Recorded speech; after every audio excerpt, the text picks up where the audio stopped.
Hey friends, Burkus here. Welcome back to the Daily Burk, and today we are talking about how to get better at giving introductions. 2 rules specifically for making better introductions as part of your networking.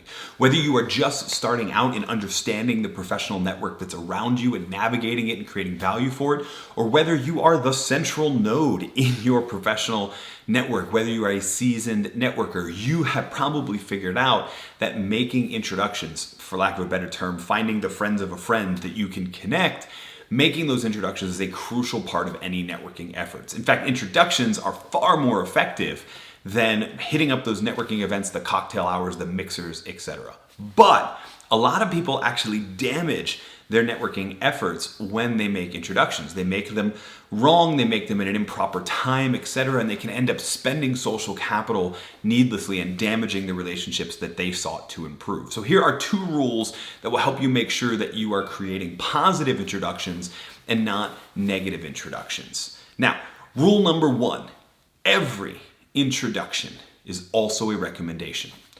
Whenever you connect 2 people to each other, you are vouching for both of those people to the other person. You are recommending them. Now, you might even say, oh, well, this isn't a recommendation. I just think you 2 should know. Nope.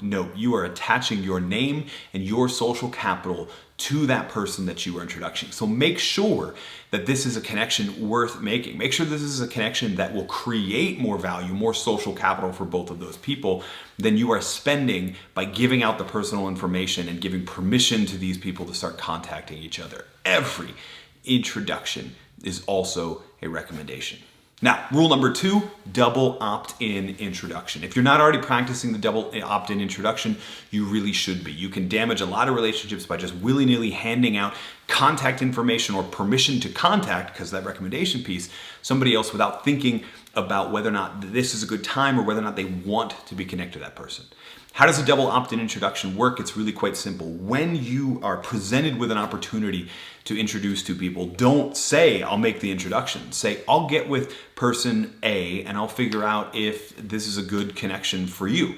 Then go to person A and say, person A, here's person B, I'd like to introduce you to, here's why, etc. And get A's permission as well. Presumably you already have B's permission. That's why you offered it. You, in the course of conversation, found it to be helpful, but you need the other person to opt in to the introduction as well. That's why we call it a double opt-in introduction. This makes sure that when you actually make that introduction, whether it's an email, whether it's a group text, whether it's actually like in person a couple days later, this makes sure that all of the parties are excited to be there. All of the parties know why they're supposed to be there, and all the parties have already agreed that they could benefit from this introduction. So 2 rules again to recap. Rule number 1, every introduction is also a recommendation.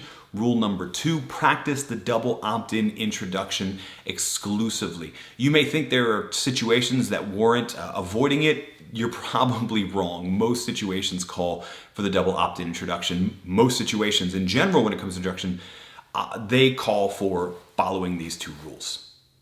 Thanks so much for watching this episode of the Daily Burk. Leave a comment below. Let me know, do you have any additional rules to add when making introductions, or do these 2 suffice? I think they suffice, but I'd love to hear your thoughts as well. While you're leaving that comment, make sure you're followed or subscribed to the show on whatever platform you're watching this on, because we're posting new episodes every single weekday designed to help you do your best work ever, and I want to make sure you don't miss a single one. Thanks again so much for watching the Daily Burk.